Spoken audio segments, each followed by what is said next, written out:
Hello good morning viewers. வாங்க இன்றைக்கி நம்ம எம்இ விலாக்ஸ் ஆஃப் மலர்விழி சேனலில் பார்க்க போகிறது வேப்பம்பூ ரசங்க. இந்த அடிக்கிற வெயிலுக்கு வேப்பம்பூ ரொம்ப குளிர்ச்சியானதுங்க.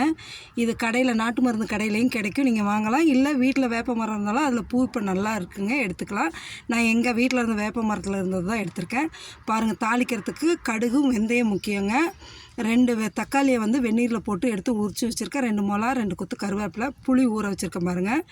இது வந்து இடிக்கிறதுக்குங்க. மிளகு 1 ஸ்பூனு, ஜீரகம் 1 ஸ்பூனு, நல்லா ஒரு கட்டி பூண்டு, ஒரு வெங்காயம், இது ஒரு மிளகாயும், 1 கொத்து கருவேப்பிலையும் இடித்து போடணுங்க. என்ன தான் நீங்கள் கடையில் வாங்கி போட்டாலும் நம்ம ஃப்ரெஷ்ஷாக இடித்து போடுற டேஸ்ட் வராது. அதுக்கு தான் இது. பெருங்காயத்தூளுங்க. இந்த ரசம் வந்து நெய்யில் தான் தாளிக்கணும், அப்போ தான் அந்த டேஸ்ட் நல்லாயிருக்குங்க. அதுக்காக தான். இப்போ நம்ம எப்படி செய்யலான்னு பார்க்கலாங்க. இந்த பாருங்கள், ஒரு கிண்ணம் வச்சுட்டு அதில் நெய் ஊற்றிக்கிங்க. நல்லா 2 ஸ்பூன் நெய்யை ஊற்றிட்டு அது காஞ்சதும் கடுகு கொஞ்சமும் வெந்தயம் தான் இதில் அதிகமாக போடணுங்க. அதுதான் ரொம்ப முக்கியம், சரிங்களா?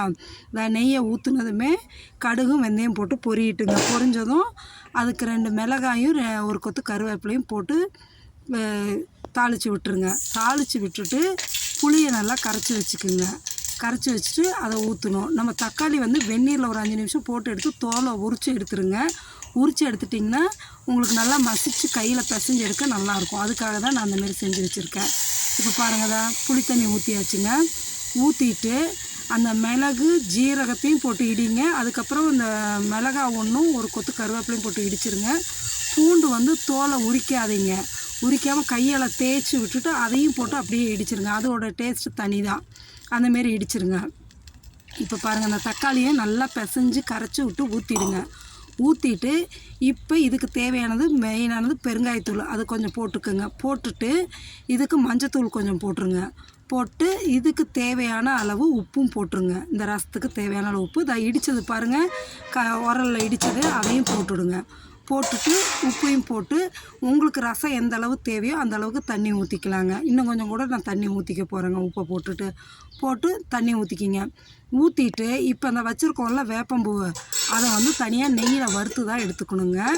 நான் வந்து கொஞ்சம் வெண்ணெய் உருக்கின கிண்ணம் வச்சுருக்கேன், அதில் கொஞ்சம் வெண்ணெய் இருக்குன்ட்டு அந்த கிண்ணத்துலேயே அந்த வேப்பம்பூவை வறுக்க போகிறேங்க. அது இந்த பக்கம் செய்கிறோம் பாருங்கள். தண்ணி இந்த அளவு போதுங்க, எனக்கு போதும், நீங்கள் பார்த்துக்கலாம். இது வந்து நான் வெண்ணெய் உருக்குனது தாங்க.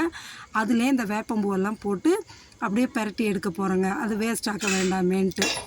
நீங்கள் என்னடா வெண்ணெயை காணுங்காதீங்க, அதுக்கு வெண்ணெய் உருக்குனது தான். அதில் கிண்ணத்தில் இருக்கிறதுல அப்படியே வேப்பம்பூ போட்டு வறுத்து இதை எடுத்து அப்படியே இப்போ குழம்பு அந்த ரசம் இறக்குறப்ப தான் அது இப்போ பாருங்கள் பொங்கி வர ஸ்டேஜில் தான் போடணும். அப்போ இந்த வேப்பம்பூவை எடுத்து அதில் போட்டு நல்லா கலந்து விட்டுருங்க.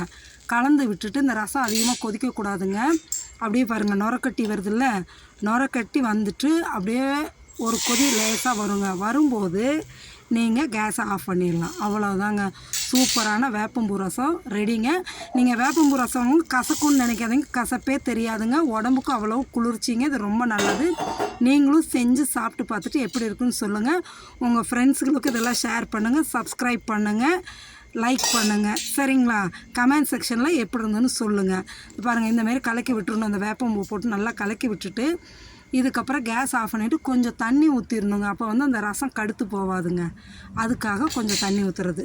உப்பு உங்களுக்கு போதுன்னா செக் பண்ணிவிட்டு போட்டுக்கலாம் வேணுன்னா, சரிங்களா? அவ்வளோதான். அதான் சூப்பரான வேப்பம்பூ ரசம் ரெடி ஆகிடுச்சுங்க.